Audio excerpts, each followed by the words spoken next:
Welcome back to Autism Unedited, everybody. It's your host, Dominic. With me, as always, I have your co-host, Kyle. Say what up, Kyle.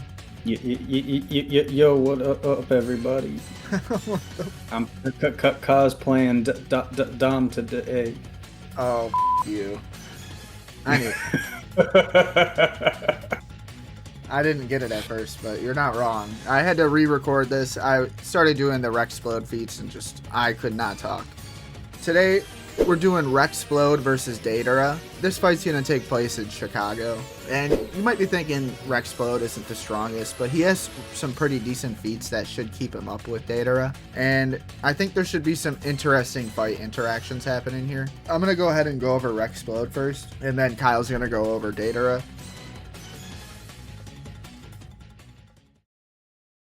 So for Rex Splode, in the Invincible Official Handbook, it says that he's able to lift 1,000 pounds. This makes sense. I mean, he is keeping up and helping people in the teen team and then later on in the Guardians of the Globe. So he needs to be able to be at least a decent bit stronger than your average Joe.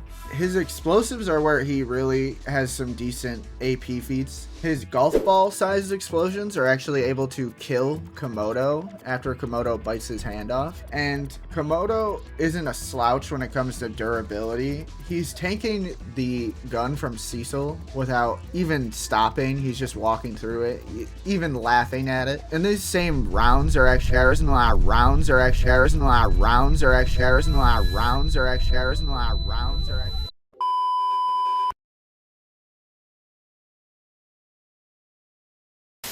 rounds are actually putting bowling ball sized holes through a couple of supervillains. These supervillains are probably pretty jobber, but they were catching Cecil off guard. And on top of that, his golf ball sized explosives are actually able to knock back Monster Girl. Now, Monster Girl isn't anything that crazy, but she is able to swap hands with Battle Beast a little bit, so she isn't the weakest. His batons are actually stronger than his golf balls. It's able to one-shot a Reanimen, and these Reanimen are shown to be able to tank attacks from Mark when Mark is bloodlusted. And when he is extremely pissed off, he's actually able to punch one of these Reanimen into a wall and it just explodes, but it is able to tank Mark's punch to the face. These batons are actually shown to not be able to one-shot or hurt Octoboss. Octoboss is actually laughing it off, saying it's tickling him. But then he's able to grab a monitor, and this is one of those old like tube TV monitors.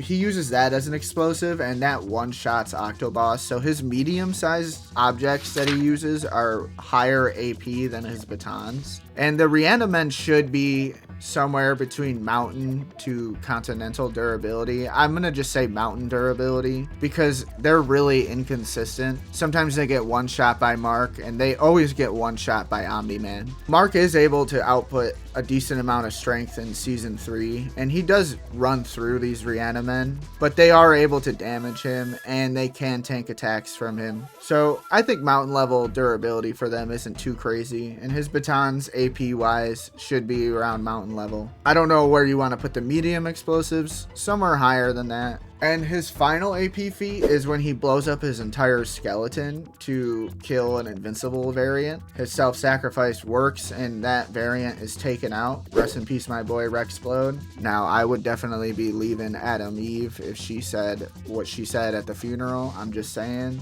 He was my first everything? Bitch, the fuck? Anyway.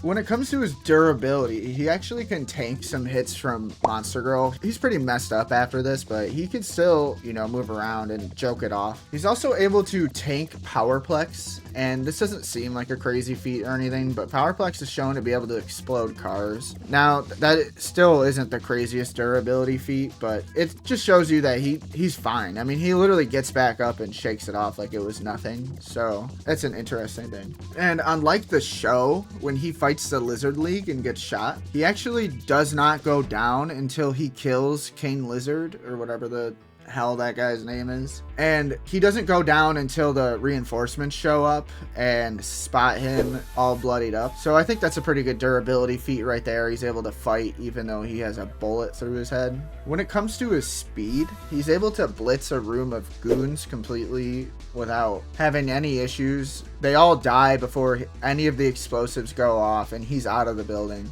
He's also able to avoid energy weapons. Now, I'm not sure how fast these energy weapons are. They look like laser beams to me, but he's probably just aim dodging, so he's probably not super fast. I want to say he's probably somewhere between hypersonic and hypersonic plus. I know that sounds crazy, but if you really look at what he's doing in the show and all the people that he's keeping up with, it makes sense. And he's also able to dodge the energy weapons from the alien invasion as well. I don't know how fast you want to say those are. I'm saying it's high hypersonic. If you want to say otherwise, I really don't have much of an argument. But his endurance isn't too bad. He's able to fight off a 6-hour long invasion, and it doesn't really seem like he's breaking that much of a sweat. He's joking around after this 6 hours, and he isn't shown to have any battle damage whatsoever. But to be fair, nobody is shown to have any battle damage in this, so it might just be an artistic thing at this point. But that's about it when it comes to my feats for Rex, I think.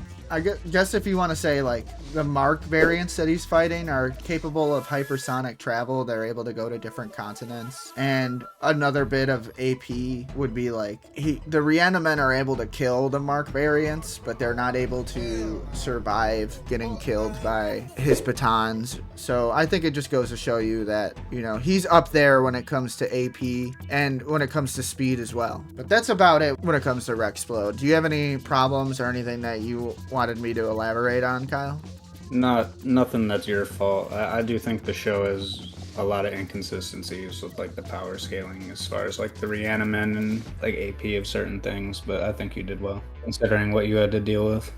Yeah, it's kind of hard to scale Rex Splode because he doesn't have a lot of showings, but I think the showings that he does have are pretty consistent because every single time. We do know one thing: he's good enough to solo Immortal. Yes, he could definitely beat Immortal. Yeah, he should have just fought Immortal right there when Kate was trying to play some shit. Well, did you want to go over Deidara? No, not really, but that's why I'm here, so I'll get into it.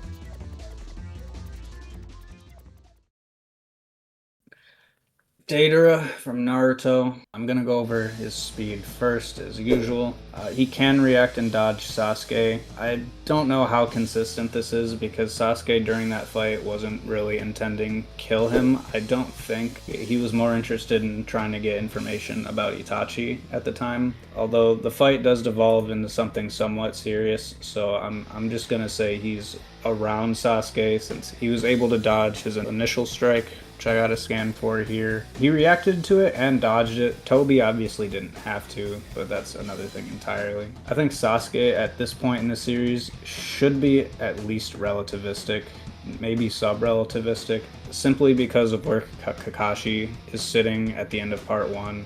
And after a 3-year time skip of training with Orochimaru and all that, I think that's a good place to put him. Especially considering since right after this he does fight with Itachi, and I know it's basically shoe on the other foot there. Itachi was also holding back against Sasuke, but there were points in that fight where Itachi did seem to be caught off guard. Either that or he was really fucking good at putting on a show for Sasuke. I'm referencing one specific scene where Sasuke throws a fireball at him and Itachi jumps up to the ceiling and Sasuke intercepts him and he's like, whoa. That's what I'm referencing. I don't know how solid that is, but I think relativistic is pretty good for him at that part. He can, when reanimated, Deidara, he can also keep up with Inoki when they meet on Turtle Island. And I know y'all are like, Inoki? What the fuck are you talking about? He has some pretty good speed feats, actually. He was able to catch 5 Kage Summit Sasuke in his particle style. No, Sasuke was not tired at this point. He literally just got done getting his chakra back from the Zetsus. He was able to catch Madara in one of his particle styles as well. He was able to intercept Madara's meteor, which in itself isn't that impressive. Meteors usually fall somewhere around Mach 33, but I'm going to reference the show here, and I'm sorry, but he's able to intercept the meteor very quickly, and it seems like he has plenty of time to do what he's doing to get the first one to stop falling. So he's not terrible speed-wise. And when Anoki and Deidara meet on Turtle Island, they're traveling at speeds similar to each other. I think these are good enough feats to put them at relativistic, if not just a little bit lower, but I'm not 100%. Durability-wise was a little difficult for me. He doesn't tank anything super notable. He's more of an agile long-range fighter. He doesn't get up and close if he doesn't need to. The only thing he really tanks is Gaara's Sand Burial when he's going to get the one tail at the Sand Village. Gaara's Sand Burial output should be somewhere around 1,000 pounds of force. It's enough to completely shatter and eviscerate bone. And this was back in part 1. He was still able to do the same thing, so it could be stronger at this point. It was starting to crush his arm. He was able to release his bombs into the sand to get free, which I will come back to later because that's interesting in itself. If that's his best feat, Deidara's got tree level durability. He can, yeah, he's up there.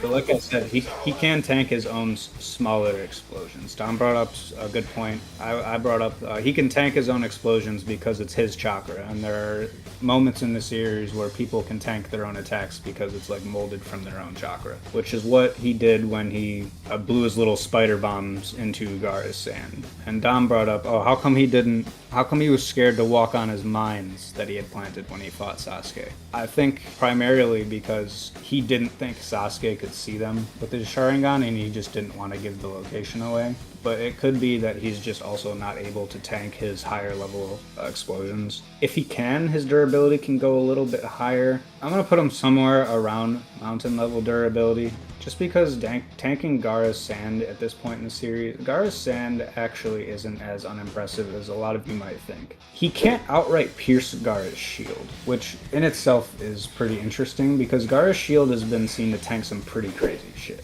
I'm going to bring up the one that I showed you earlier, Dom, that you got pissed about. He was able to tank a hit from Momoshiki after he transformed.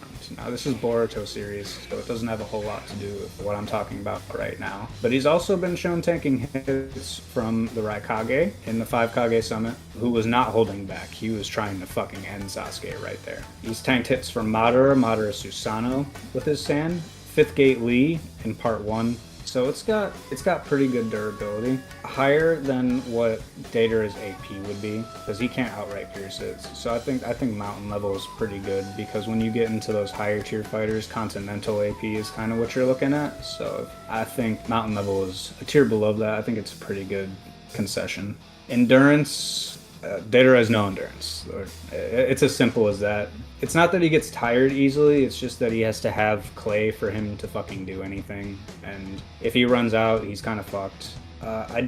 Dom's gonna throw the data book scan up that I found, but it says that he can mold chakra into creations, kind of like the same way Rex abilities works. He can just make bombs out of shit, but he only does it with his clay because he's eccentric as fuck.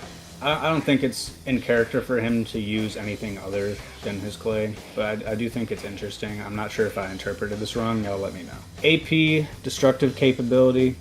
Large city, destructive capability. He almost blew up the sand. I got a scan for the explosion here. Sand Village is notably stronger than the Leaf Village. The AP is kind of debatable, but like I said earlier about Gaara's sand, it's mountain levels around where he's at. I was going to get into a whole spiel about Sasori because they're somewhat relative, but I don't feel like doing that right now. He does have some notable anti-feats, mostly regarding his speed. When he was reanimated, he got caught by Kankuro, of all people, and some fodder ninja that were with him in his company. He did get blitzed by Mifune, which I don't think in itself is an anti-feat because Mifune's got some crazy speed scaling. And he was also reanimated at the time, so he maybe just wanted to tank it, I don't know. And also he couldn't dodge Kakashi's Kamui. I think that's all I gotta go over stats-wise. I have some other things I could say, but I'll save it for the actual fight part of this video. Anything you want to add, Dom? I said that. I said he's resistant to his own explosions. No. I wasn't saying that. I forgot to add a scan, actually. It stated that the government changed Rex Splode's cellular structure And they gave him injections, which basically increased his strength and reflexes, but have also increased the density of his skin and muscle fiber, making him largely resistant to explosions. Now it says his own explosions, but his own explosions are just regular explosions, so there's no reason to say that it wouldn't work with Deidara's. But I would say that Deidara's explosions are probably decently stronger than Rex Splode's. At least, you know, when it comes to his higher level stuff. But I just wanted to add that. I forgot to throw that in. But yeah, everything I agree with when it comes to Deidara. And one thing about the Itachi thing that you were bringing up, Itachi is a light timer. He was able to react to Kirin, which is stated to be light speed. So if he's able to catch Itachi off guard, and he actually catches Itachi off guard another time too. He uses the rigged shuriken to stab him, and Itachi gets surprised by it. I forget exactly what he says, but it's in his head. Sasuke can't read his mind, so he can't be tricking Sasuke there. Yeah, I just think it's really hard to genuinely say, like, oh, he's as fast as Itachi when like the whole point of that fight is for Itachi to kill himself and kill Orochimaru and just make it seem like a believable fight. So it's really hard to say, like, oh, what is a genuine feat here and what isn't Itachi holding back. Right. So yeah, do you want to just get into the fight then? Go for it.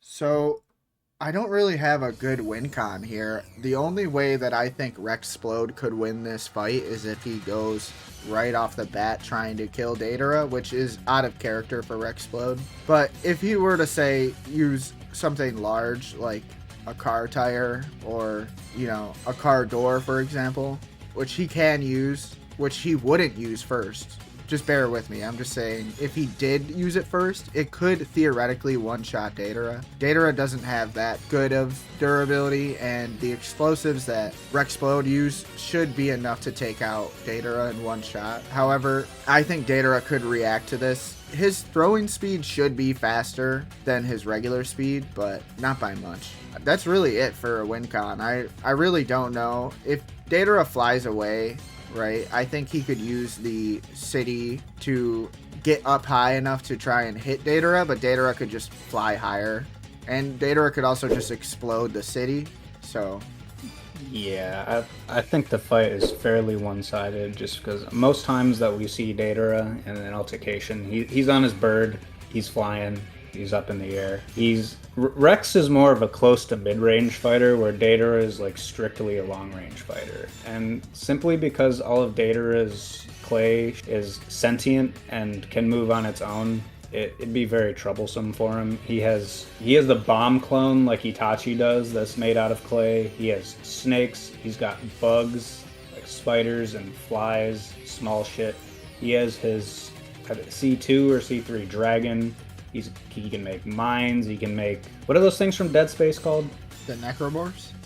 Yeah, he's got like necromorph doll bomb things that can just run around. He's got his Karura, obviously, the C3, the one he used to nuke Sand Village. He's got his chest suicide bomb. He's got like flying pterodactyl bombs. He's got centipedes. He's got a bunch of shit that he can use, and he can use it all at once, and he can use it to overwhelm Rex. And that's not including his C4, where he could just fucking atomize Rex from however far away that he wants.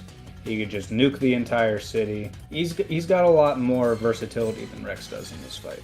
Yeah, it's really unfortunate because Rex does have a higher AP output, I think, with his larger explosions. But because there's no real comfortable way of getting Deidara in his attack range, I just don't see it happening. I mean, Rex works best in a team where he's able to get support through flying teammates, and he's not going to have that in this. So he's just going to get overwhelmed, like you said. This isn't even going to be like, who do you guys think wins? Deidara shits on him, unfortunately. But I think they have a lot of parallels as characters. They're both cocky. They both committed suicide, you know.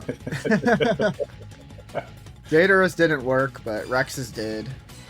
No, Deidara's would have worked. He was just fighting the biggest plot armor fucking merchant of all time. Yeah, no, it doesn't make sense. Sasuke was out of chakra. He should not have been able to summon Manda. Let's see, comment of the week. This one was hard because people commented, but they didn't really say much. I don't know how to pronounce his name. O-A-E-S Rin. He says, commenting before watching, Pain has no chances of winning against Magneto. I mean, that's not a crazy take, but I think if you guys watch the video, you see it's actually not as one-sided as you think because we use 90s Magneto, or pre-90s Magneto, rather. It was still pretty one-sided. I disagree. I think that your win con definitely has a chance of winning, but in this case, you just stomped me. I mean, there's no debating Rex Splode beating Deidara, but I hope you guys see like there's parallels there, and it was a fun matchup for us to go over. It would be funny. I do think fucking Rex would easily rage bait him. Deidara would get like super offended at how similar their shit is and how unartistic Rex's shit is, and just fucking nuke the shit out of him right away. Yeah, I agree with that. Yeah, it's too in character for Deidara to summon out a bird or his Karura and then just hop on that and fly around. And then he's just going to be nuking Chicago, which would be fun to watch, but for the third time or the fourth time in that show, well, writers fucking hate Chicago. Yeah, you can't really blame them though. Yeah, I can't at all. Well, if y'all have never been to Chicago, it's a fucking shithole.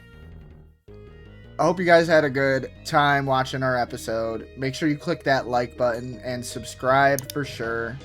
And send this video to your friends. Send it to all your friends. Anyone who thinks that Deidara is a weak character, just go ahead and send this over to them. Oh, wait. Send this video to anyone who loves Chicago. We totally forgot about the whole plot hole. Yeah, that too. There's a whole plot hole in Naruto that I don't think anybody's ever brought up. And we want to make a video on it. So if this video gets 20 likes, all right, we'll make a video on it. But I'm not going to spoil what it is. So definitely leave a like. You want to say bye, Kyle? No. Yeah, I'm sorry, guys. Until you get us at least 100 subs, Kyle's not saying bye. So, peace out.